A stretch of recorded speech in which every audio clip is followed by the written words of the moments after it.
Isaías 7,14.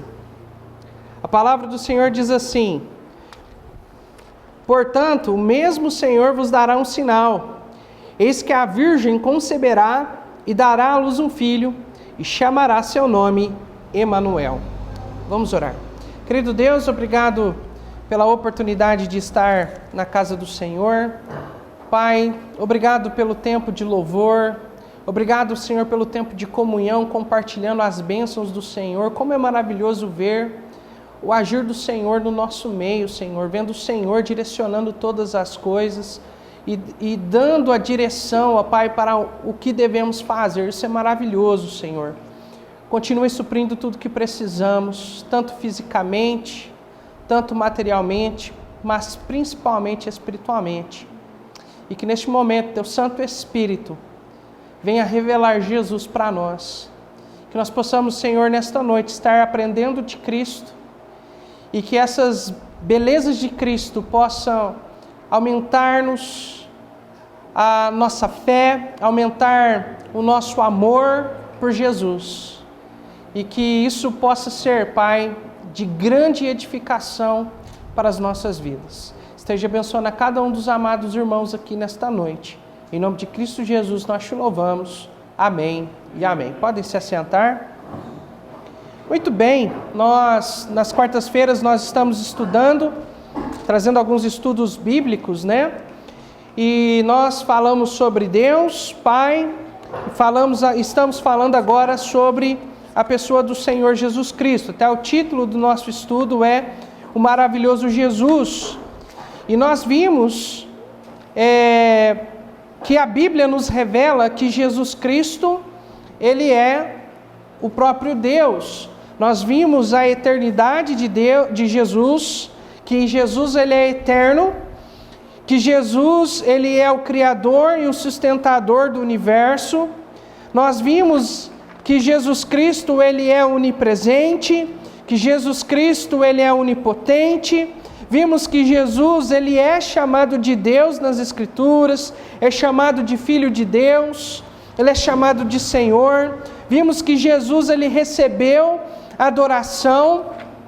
Vimos que Jesus, Ele é chamado de Emanuel, que significa Deus conosco. E hoje nós vamos ver que a Bíblia revela que ao mesmo tempo, a Bíblia ela revela que Jesus, Ele é Deus, mas Ele também é homem. E nós vamos ver algumas verdades bíblicas nessa noite. Como nós falamos, o Senhor Deus do universo, o Senhor Deus Criador de todas as coisas, Criador dos céus e da terra, Ele decidiu adentrar o tempo e o espaço. Ele decidiu vir a este mundo para executar o seu plano de redenção. E como isso aconteceu? Isso aconteceu por meio do seu nascimento, ou melhor, por meio da concepção milagrosa da Virgem Maria. Abra sua Bíblia aí em Lucas.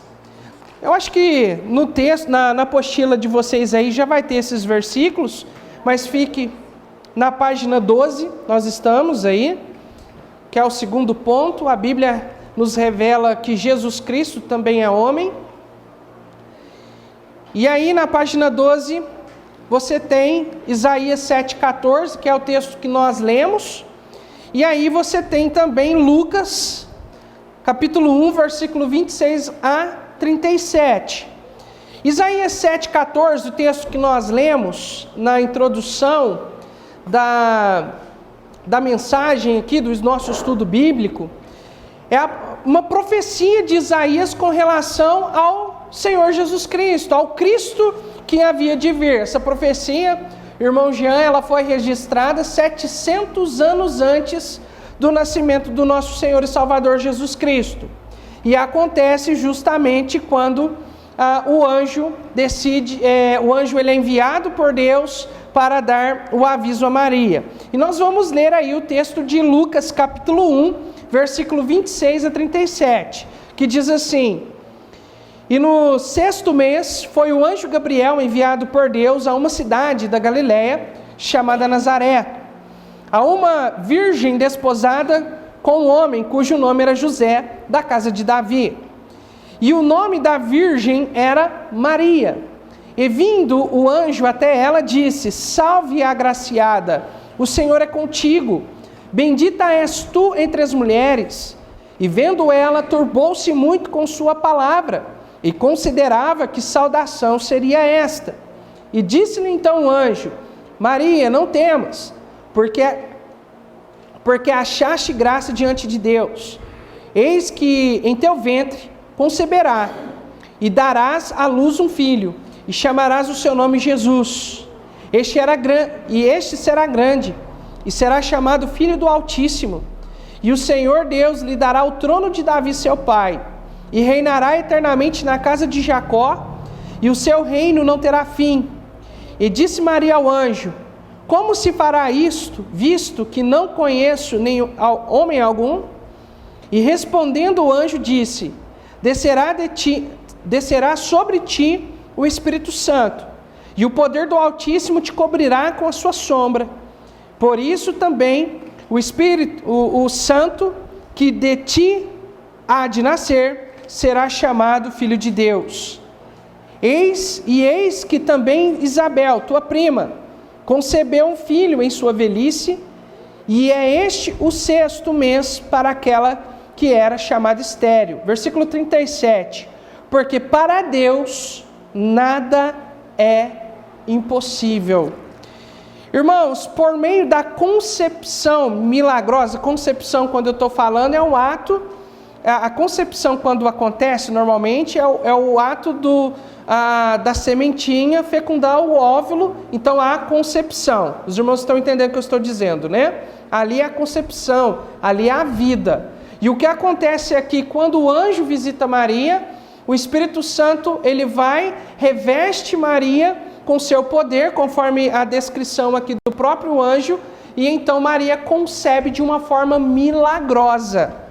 E aí, por meio dessa concepção milagrosa da Virgem, o corpo de Cristo ele foi gerado, e desta maneira o Criador ele vem ao mundo para providenciar a salvação à humanidade caída. Irmãos, nós precisamos entender que Jesus Cristo ele é eterno, ele sempre existiu. Nós vimos que lá em Isaías 9:6, Jesus Cristo ele é chamado de o Pai da eternidade, ou seja, Jesus ele criou a eternidade. Então nós precisamos entender que esse Deus maravilhoso, Criador dos céus e da terra, ele decide vir a este mundo. E então o que é criado é o seu corpo. O seu corpo ele é criado. Hebreus 10:5, no nosso texto aí, na nossa apostila, diz aí: Por isso, entrando no mundo, diz: Sacrifício e oferta não quiseste, mas corpo me preparaste. Jesus ele não foi criado como nós já vimos. Ele é o Criador. O que foi criado foi o seu corpo físico. O corpo do Senhor Jesus Cristo, ele foi criado com a natureza humana. E dentro dessa natureza, Jesus ele possuía fisicamente algumas limitações provenientes, inerentes à natureza humana. Como, por exemplo, Jesus ele teve fome, Jesus ele teve sede, Jesus ele sentiu cansaço, ele sentiu necessidade de dormir, ele sentia dor, ele sofria, ele tinha sofrimentos físicos. E também, por causa do seu corpo físico, Jesus Cristo também era capaz de morrer por causa do seu corpo físico. Mas esse corpo gerado no ventre de Maria é um corpo que, apesar de ter a natureza humana, irmã Gilda, ele não possuía a natureza pecaminosa. Por isso a necessidade de um milagre nessa concepção. Jesus não poderia vir da forma convencional, com um papai e uma mamãe. Os irmãos me entendem, né? O que eu estou querendo dizer. Um milagre tinha que acontecer. E esse milagre aconteceu, conforme nós vimos em Lucas. O Espírito Santo, a descrição diz que o Espírito Santo veio sobre Maria e revestiu ela com seu poder, e ali houve milagrosamente a concepção de Jesus Cristo. Tá? Então ali é criado o corpo de Jesus Cristo. Em Hebreus 4,15 mostra para nós, e também Atos 3,14, que o corpo de Jesus Cristo, ele era santo, ele não tinha a natureza pecaminosa. Hebreus 4,15 diz assim: porque não temos um sumo sacerdote que não possa compadecer-se das nossas fraquezas, porém um que, como nós, em tudo foi tentado, mas, diz alguém, sem pecado. Então Jesus, ele viveu aqui entre nós. Maria, sua mãe, lógico que quando Jesus nasce, ela deixa de ser virgem. Essa ideia de que Maria, ela continuou sendo virgem, ela não é verdade. Inclusive Jesus, ele tinha irmãos, aí já proveniente do relacionamento normal entre um homem e uma mulher. Ele tinha irmãos, tanto é que Tiago, o pastor da igreja de Jerusalém, era irmão de Jesus, filho de Maria com José. Então Maria, ela não continuou virgem. Quando Jesus nasceu, ela já deixou de ser virgem, ok? Então ela já perdeu isso. Tanto é que há texto que diz que José não a conheceu até que Jesus nasceu. E esse conhecer é o relacionamento conjugal entre um homem e uma mulher. Tá?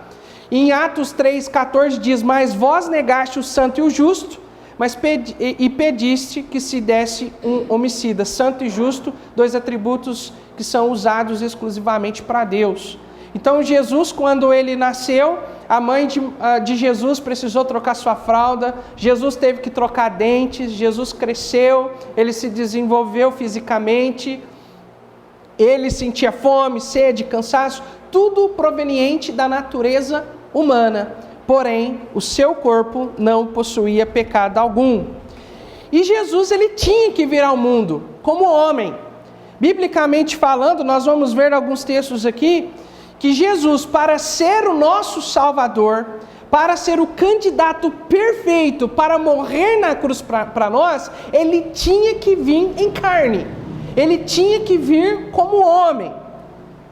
Nós vamos ver isso aqui nessa noite. Aí em Hebreus capítulo 2, versículo 14 e 17, o escritor de Hebreus, que eu creio ser o apóstolo Paulo, ele explica a razão por que Jesus precisava vir como homem. Diz assim: e visto como os filhos participam da carne e do sangue, aqui carne e sangue está se referindo à natureza humana. Ele tinha que ser um ser humano, tinha que ser carne, tinha que ser homem.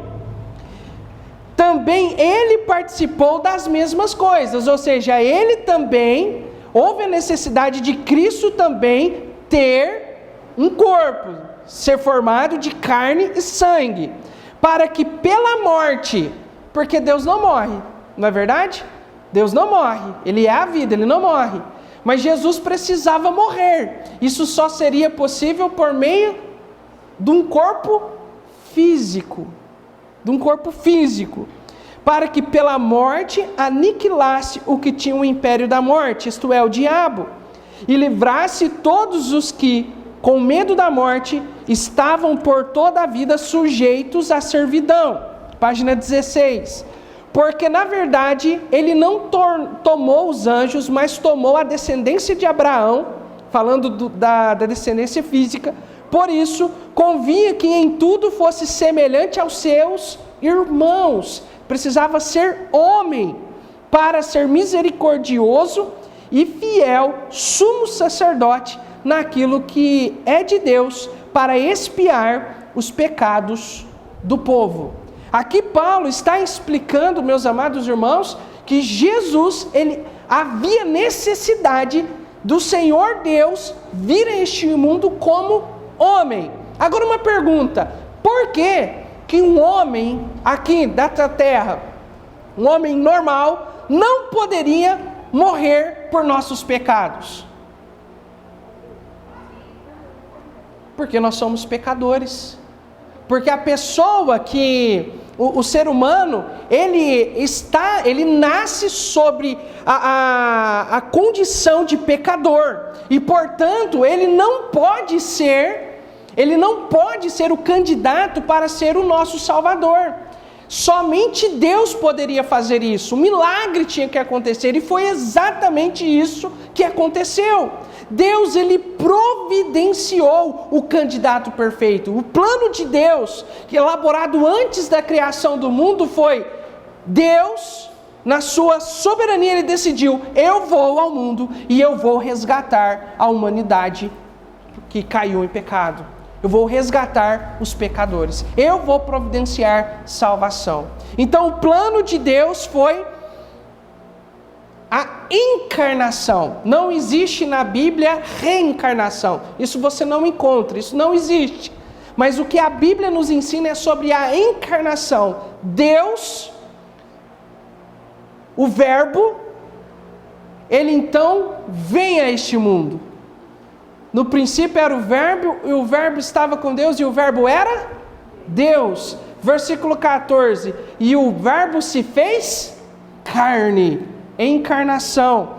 Então, a encarnação, por meio da encarnação, Deus, ele vem a este mundo. Jesus, ele tinha que ser homem, ter um corpo físico, para que por meio da morte, como um Cordeiro de Deus, ele pudesse pagar o preço dos nossos pecados. E como nós vemos, Jesus Cristo, ele viveu aqui na terra sem pecado. Ele cumpriu toda a lei. E eu pergunto, além de Cristo, alguém cumpriu a lei de Deus? Não, ninguém cumpriu. Lá em Tiago, fala que se alguém obedecesse 9 mandamentos, mas errasse em um, ele era culpado de todos os outros mandamentos. E na verdade existiam vários mandamentos. O padrão de Deus, ele é inalcançável pelos nossos próprios esforços.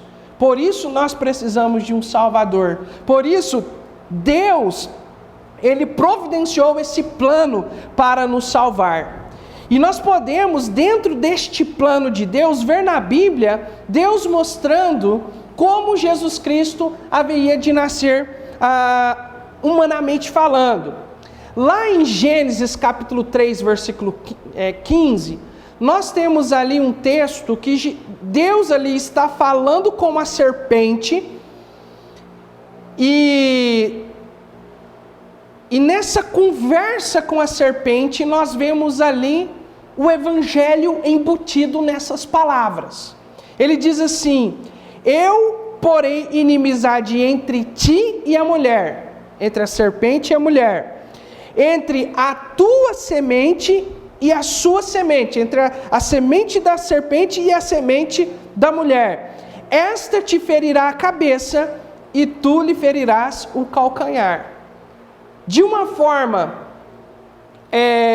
profética aqui, de uma forma de promessa, Deus está dizendo assim, que ele iria providenciar alguém para ser o Salvador. Lembra que depois disso, o Senhor Deus ali no Éden, ele faz túnicas, roupas de pele de animais para Adão e Eva? Embora isso não esteja claro ali no texto, mas comparando este texto com outros textos nas Escrituras, nós temos a certeza que Deus ali estava mostrando para Adão e para Eva o plano redentor.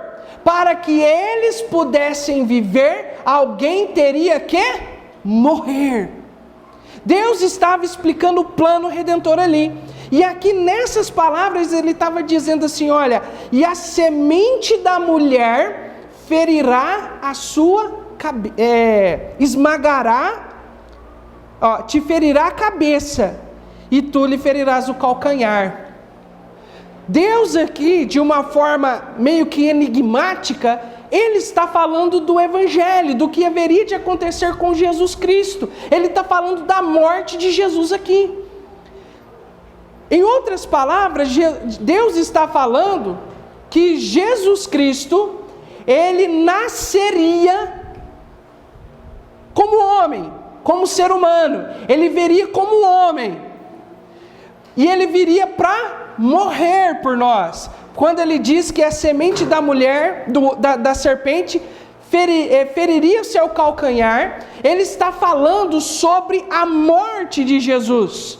Que Jesus Cristo haveria de morrer, mas por meio da sua morte, ele esmagaria a cabeça da serpente. Mas aqui nós encontramos um outro detalhe aqui também, que essa vinda do Messias, essa vinda do Salvador ao mundo, seria algo fora do normal. Não seria segundo a lógica, segundo as leis da física normal. Por quê? Porque está dizendo aqui, da semente da mulher. A palavra semente aqui vem de um termo que dá origem à palavra sêmen. Quem tem um sêmen é somente o homem, correto? Só o homem. Por isso que a genealogia bíblica conta a descendência a partir do homem. Por isso que você não vê a mulher, quando cita a mulher, fala assim, ó, e o fulano gerou por meio da fulana tal pessoa. Porque semente, a ideia de semente é o homem. Porque o homem tem o sêmen, por essa razão. E então aqui quando o texto diz que por meio da semente da mulher o Salvador viria, Deus está dizendo que de uma forma milagrosa esse Salvador entraria neste mundo. De uma forma milagrosa. Lógico que nós sabemos pelos textos bíblicos que era a respeito do nascimento virginal de Cristo.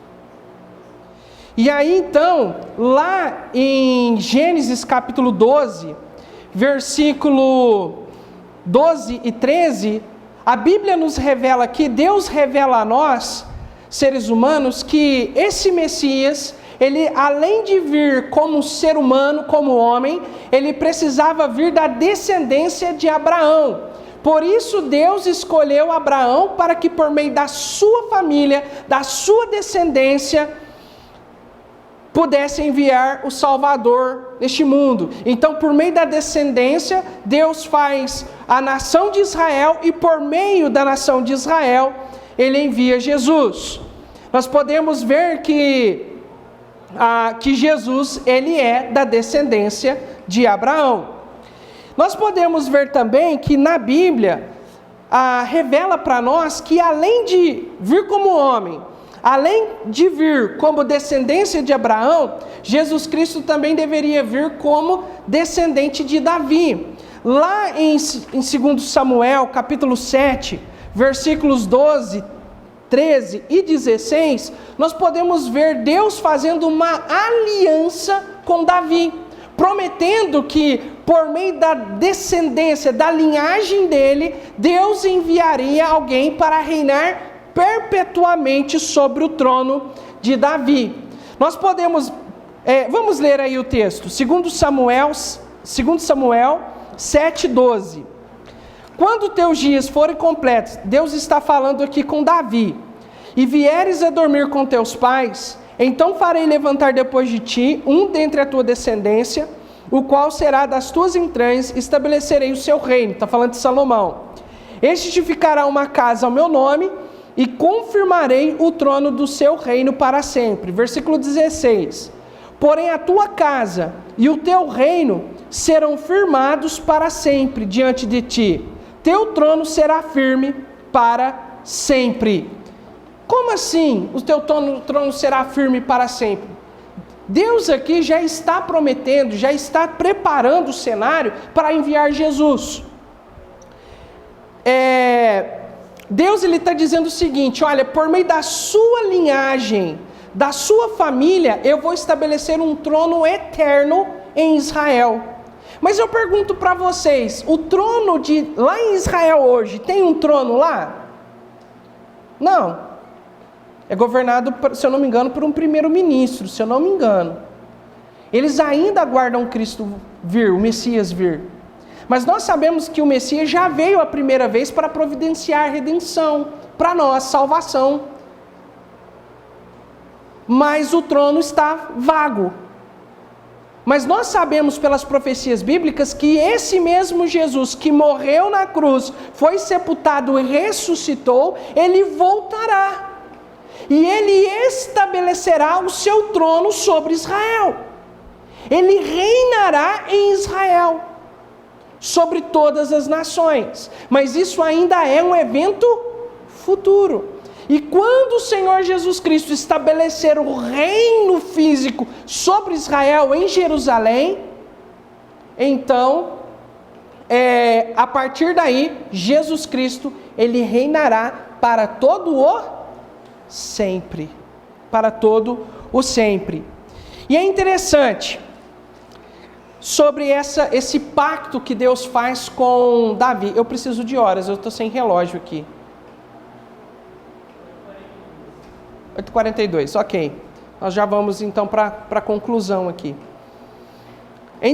Duas coisas interessantes sobre esse pacto que Deus faz com a linhagem de Davi, é que nós encontramos duas genealogias na Bíblia a respeito de Jesus Cristo, do nascimento de Cristo. Uma apresentada por Mateus, outra apresentada por Lucas. E as duas genealogias são diferentes, se você observar. A genealogia de Mateus é a genealogia de Jesus por meio de José. Então conta aí a linhagem de Davi por meio de José. Que Jesus ele é o herdeiro legítimo do trono de Davi por meio de José. Mas por meio de Maria, Jesus também é o herdeiro legítimo. Porque lá em Lucas a descendência é de Maria.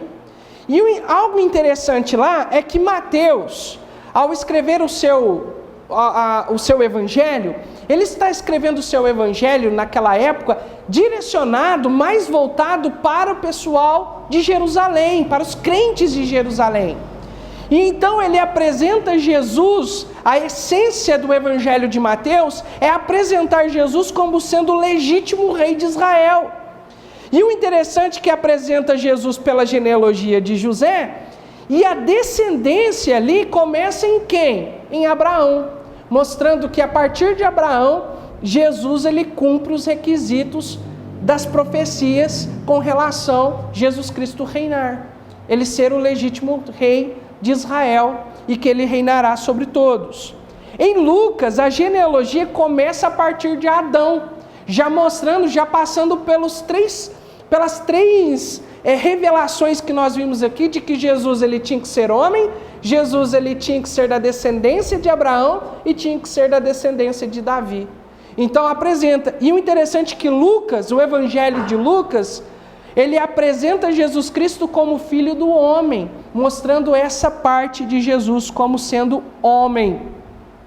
Então Jesus ele é chamado filho do homem, uma referência à sua natureza humana, filho de Abraão, descendência de Abraão, e filho de Davi, ou seja, da linhagem real de Davi.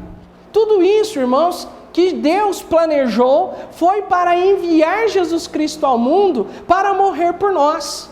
A Bíblia diz que todos nós somos pecadores, e o pecado ele não pode adentrar a presença de Deus. E se nós morrermos nessa condição de pecadores, o que vai vir sobre nós é apenas juízo, apenas a ira de Deus. Nós precisamos de um Salvador, e esse Salvador é Jesus Cristo. Lá na cruz do Calvário, o Senhor Jesus Cristo, ele pagou por nós ali o preço dos nossos pecados. Lá na cruz, o Senhor Deus estava punindo Jesus Cristo por nós, em nosso lugar, moendo ele por causa dos nossos pecados. E ali na cruz, Jesus Cristo pagou o preço dos meus pecados e dos seus pecados. E agora nós, pecadores, por meio da obra de Cristo na cruz, nós podemos ser salvos, nós podemos ter salvação,